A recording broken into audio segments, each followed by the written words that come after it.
My name's Rich Harrington, and welcome to this edition of Understanding Adobe Photoshop. Today, we're going to take a look at a new brush tool inside of Photoshop CS5, and that's the Color Mixer. It lets us interactively mix colors together with each other on the same layer or on all layers. Here's how it works. You're going to want to go ahead and click the Brush tool and choose the Mixer brush.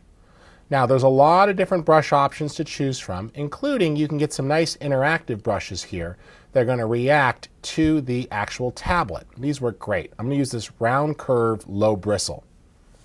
Now, as I'm going to paint with this, watch as I put the tablet down. As I move the pen around, we get nice reaction. And it's actually behaving like a real paintbrush in three-dimensional space. Let's try a different brush from that mixture there. We'll go with a little bit of a softer tip here. And notice again, as we rotate the brush, it's simulating the shape. Nice thin little paintbrush here. Right bracket, get nice and bigger. And we'll start to paint here, and watch as we push this blue into the white. We're getting nice natural strokes. So we push the other way, the white sort of mixes in just like it was actual wet paint. And notice how we get a very realistic brush stroke, and we can use the pen here to get a nice look.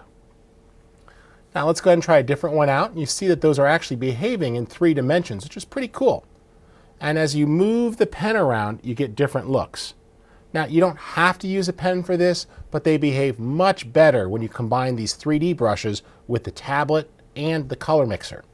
If we come on over here, and let's just start to mix in a little bit. Notice we can mix those red and blue together, and just like real primary paint, we're starting to get a little bit of a purplish shade. Push that around a bit, come this way and pull the red over, and getting a nice mixing. Same thing up here as we combine the red and the black. And as we move the brush there, all 3 paints are combining with the black to create interesting mixing. So this works great. You can also try it just right on a photo layer. I'll turn this off here for a second, select my photo down below, and make a new empty layer. We'll make sure sample all layers are picked, and let's just try a different style brush. Notice as you roll over here, you'll get the names. We're going to use a flat curve with thin, stiff bristles. That's good. Get a little smaller left bracket.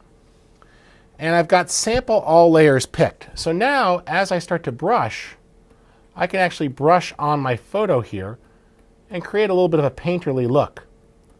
This actually is a great way to sort of just go right over details in your image and start to modify a photo so it looks a little more painterly.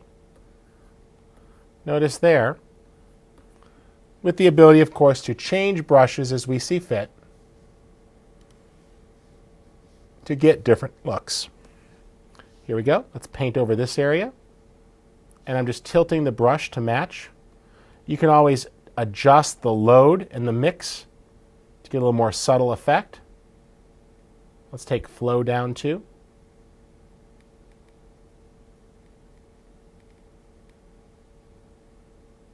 There we go. A little bit gentler stroke. But it's like wet paint. And they're actually interacting together there. So, pretty cool technique. That's on its own layer there, so it's pretty easy to go ahead and take that and lower the opacity to sort of blend it down with what's below, giving me a nice painterly look without width. So, definitely something to explore. For those of you that are comfortable painting in Photoshop or are used to using real paints, this is a great addition that makes Photoshop much more painterly.